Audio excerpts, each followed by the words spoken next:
Magandang araw mga kaibigan. Pag-usapan natin ngayon ang complicated relationship, umiinit na bangayan ni dating Pangulong Duterte at Pangulong Marcos Jr. May napanood akong interview ni Karen Davila sa isang magaling, credible na political analyst, si Professor Ronald Llamas. Very clear ang description ng political analyst na ito. In a very objective manner, na i-highlight yung strong leadership ni PRRD as compared to the very weak leadership ni PBBM at malaking threat ang influence ni PRRD sa continuance kung makaabot ba ng 6 years ang termino ni PBBM. Okay, pakinggan natin sandali itong usapang Karen Davila and Professor Ronald Llamas. Kung nung panahon ni Digong ay kinakatakutan siya, ngayon parang walang takot sa presidente. Okay, so what should President Marcos do? This is interesting because it's also about the character of a person. Former President Duterte is acting exactly who he is. That is his character, right? Yes. That's who he is. It's not even put on.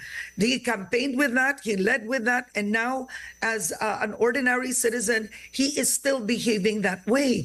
But those who know President Marcos Jr., I'm sure you've heard this, Ronald, has described him as humble, mild-mannered. They've said that. He's actually very mild-mannered in person, Western educated, so he doesn't actually attack in that state. Kumbaga, he won't get into a brawl. He won't get into a street brawl. Yes. Paano yan, Ronald? Yes. Yung kalaban mo, kaya mag-wrestling sa kalye. Yes, kaya nga, di ba nung interview niya kahapon sa FOCAP, yung tanong ay, maganda naman yung sagot niya. No, I am no longer just a Marcos. I am a president. Then as a president, he should act as a president. Kailangan i-adjust niya yung kanyang personality, yung kanyang conduct as a president. As a president, you have all the power, no? Ngayon nga, napaka-weak na nung kanyang image. Ang balat pa sa kanya nung Davao Rally, authoritarian. Di ba? Yun yung balat sa kanya, authoritarian. Kaya dapat i-withdraw yung support, no? Pero yung opposite nga, yung kanyang attitude to govern, no? To put on the defensive his enemies para ma-survive niya itong midterm going into 2028. Kailangan. So yan, very clear.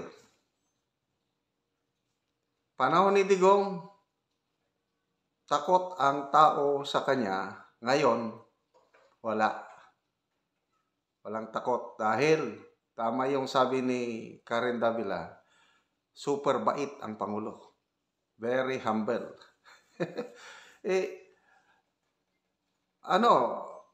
Walang problema yung mabait. Dahil that's a good character, yung mabait. Kung mabait ka as a person, as a member of a community, asset yun, kailangan natin yun. Kailan kung leader ka ng 115 million Filipinos, tapos sobra kang mabait, ano na yan? Delikado yan. Ang Pilipinas, as a young democracy, mahirap i-unite ang ating iba-ibang tribo, iba-ibang lingwahe. Kailangan natin dito strong leaders. Example ni President Marcos Sr. Di ba, medyo magulo noong 1970s. Dahil kaliwat kanan ang problema, may nagsabay ang insurgency, communist insurgency, sinabayan pa ng Muslim secessionist problem. Mga kapatirang Muslim sa Mindanao, gusto nilang ihiwalay ang Mindanao. Ang mga komunista, gusto nilang pabagsakin ang democratic government. So, anong nangyari?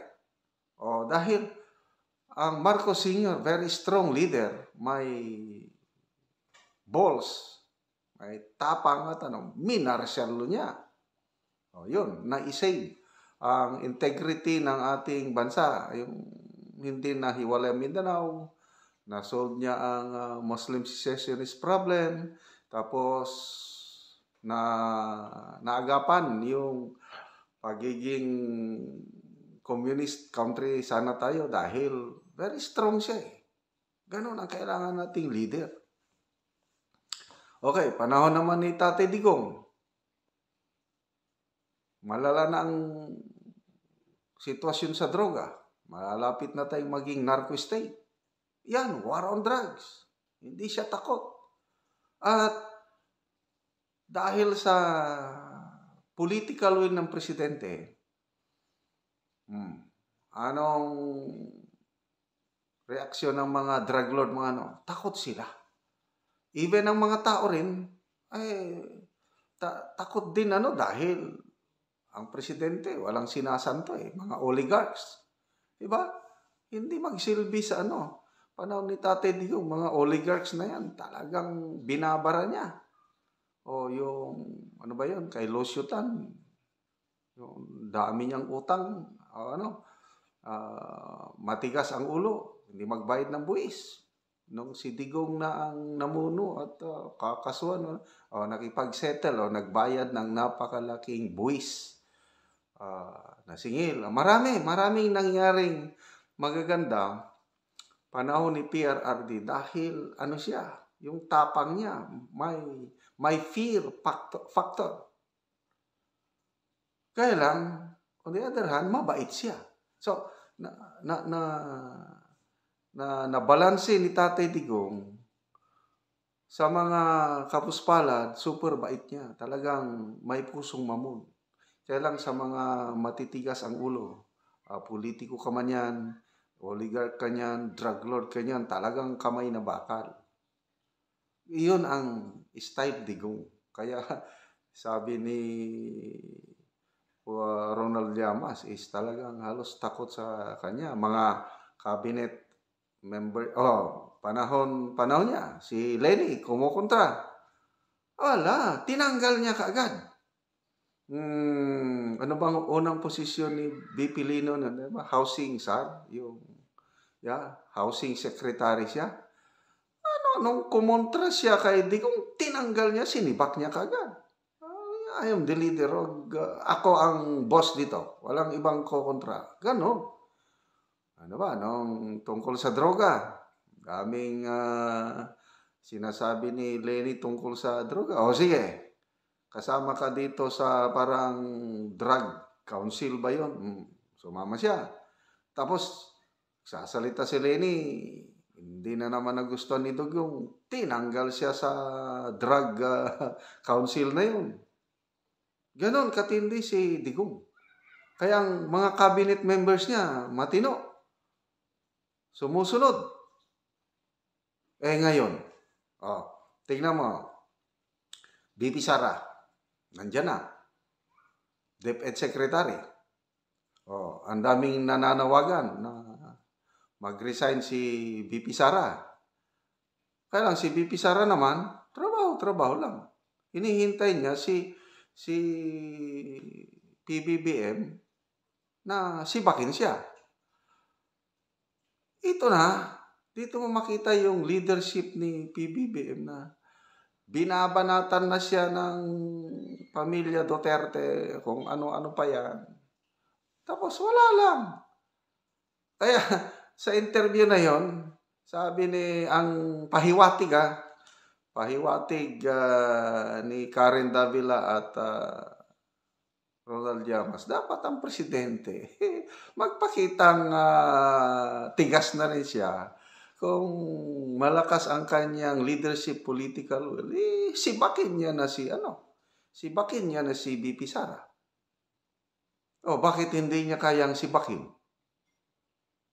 Yun lang. Doon mo makikita ang sobrang bait ang Pangulo. Panahon ni Digong, karoon ng problema sa Mauti, ISIS. Malaking problema yun kasi yung problema ng ISIS sa Iraq and Syria, umabot halos 5 years bago na salanta yung problema, na-solve yung influence ng ISIS sa Iraq and Syria. Pagdating kay Digong, dahil very strong leadership ng presidenteng ito, martial law kagad. Ano, very decisive. Ganon yung mapanood nyo yung buong interview. Very decisive talaga si PRRD.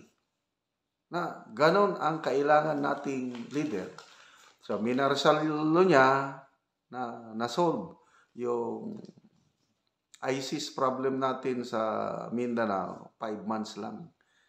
Nagsimula ang Marawi siege sa May of 2017. October, wala na. Clear na ang Marawi. Ngayon, konti-konti na lang. Ano? So, yun po. May problema tayo sa bansa. Kung ganyan ang leader natin, sobrang bait. Narinig ko si Super Ate, Senator Amy. Yun ang sabi niya, sobrang bait kasi ang kapatid ko eh. Sobrang bait. Sino pa? Si dating National Security Advisor Clarita Carlos. Yun din ang comment niya. Halos hindi daw marunong magalit si President Marcos. Which to me as a leader, hindi magandang trait. Kaya ang advice tinanong ni Karen Davila, is ex-President Duterte a threat to the presidency of Marcos Jr.? Sabi, yes.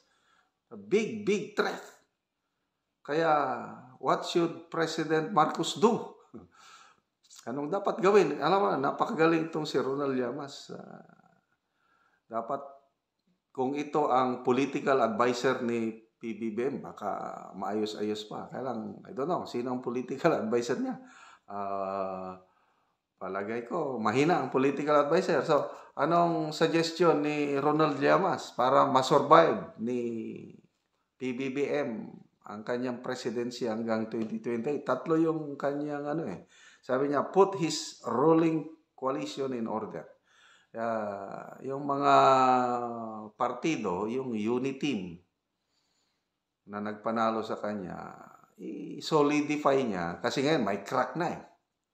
Wala na yung Duterte camp, wala na. So, yung naiwan na lang, i-solidify niya para ma-ensure yung victory niya itong 2025, yung midterm election. Then hanggang 2028. So next, put his cabinet in order. Ang comment ni Ronald Llamas, yung mga atake kay PBBM ngayon, atake kasi ang mga atake, ex-President Duterte, former Speaker Pantaleon Alvarez, Attorney Cho, Attorney Rodriguez, Attorney Roque, marami. Basti Duterte. Solid ang umatake. Dapat ang sumasagot daw, ang nagdi-defend sa Pangulo ay mga cabinet member. Wala. Mahinang cabinet ng Pangulo, sabi ni Ronald Llamas. Kaya i-put his cabinet in order. Kung kailangan i-shake up niya, tanggalin niya yung at maglagay ng mga bagong cabinet na kayang depensahan siya. Ganon ang gawin niya. And then number 3, scale up. Yung dapat maging fighting mood na rin siya. Kasi sa ngayon, ang description ni Ronald Llamas, very passive. Passive yung style niya, yung ina-atake na siya.